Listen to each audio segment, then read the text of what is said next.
Ang ginawa ko, nung ako palaya na, doon sa living out, mayroon akong kaibigan doon mananato. Pare, kasi ako ayaw magpatato sa katawan. Ayoko. Nagpatato ako. Cross. Nagpatato ako ng cross bilang alaala sa aking paglaya sa pagbabago buhay ko. Kaya yan ang panalangin ko kasi mahilig ako magbasa ng pasyon, Biblia. Kaya minsan nagtuturo ako doon sa mga bilanggo, pinangangaralan ko. Kaya kung tawagin din ako, minsan pastor. Pastor Bernardo! Ay, mangaralan mo nga ito!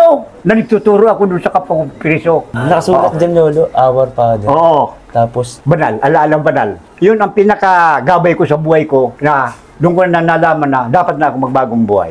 Iwas na ako sa mga kaguluhan noon. Talagang masi ako siguro awayin mo, ay hindi na pwede. Hanggang sa nagkursilyo ako. Nung nakaiga ako, nandito yung apo kong lalaki. Nakita ko kung ano-ano mga tinitingnan sa binti ko. Sabi niya si Lolo, ang dami palang tato. Hindi naman alam na marami akong tato dahil hindi naman nakikita talaga. Tinatago ko to, ayaw ko makita ng tato. Nahiya akong i-display ko tato. Hindi katulad nung araw na medyo kabataan ko pa. Display tato. Sige, lalo sa tundo kami. Kailangan kita tato. Sigang ka eh. Pero nung may edad na, kumari lang ayaw ko makita ng tato. Dahil nahiya ako eh. Dahil pag nakitaan ka ng tato, ang isip ng tao masama ka. Nung araw. Basta nakitaan ka ng tato.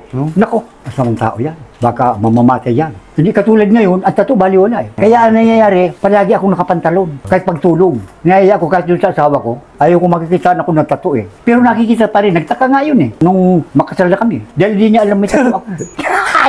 Oh, hindi mo. Yung mga una talaga nun, ayaw din sa katawan. Katulad ko, ayaw ko rin. Kaya lang ako nagpalagay dito, itong laya na ako.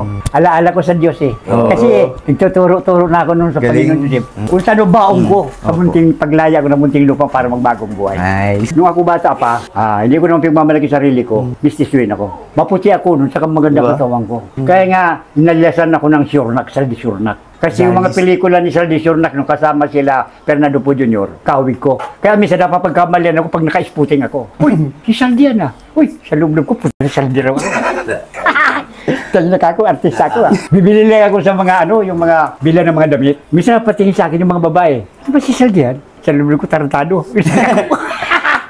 Ang payo ko sa mga kabataan, mag-aral silang mabuti, huwag silang umisip ng kung ano naman na masama, lalong-lalo na sa mga magulang na kawawa naman ang mga magulang, magpakabuti sila, huwag silang sasama sa mga kaguluhan o mga pagnanakaw. Kailangan manalangin sila sa Panginoon Diyos na sana mabuhay silang maayos at walang karamdaman sa buhay. Kayong mga kabataan, huwag na kayong gumaya sa naranasan ko nung panahon na manggulpi, mangisnat, magnakaw, huwag niyo kong gagayahin. Huwag na huwag kayong pumatay. Masama yan. Galit ang Panginoon Diyos sa mga kabataan. Tandaan nyo yan. Manalangin kayo sa Diyos na sana walang mangyari sa buhay nyo. Yan lang magiging payo ko sa inyong mga kabataan.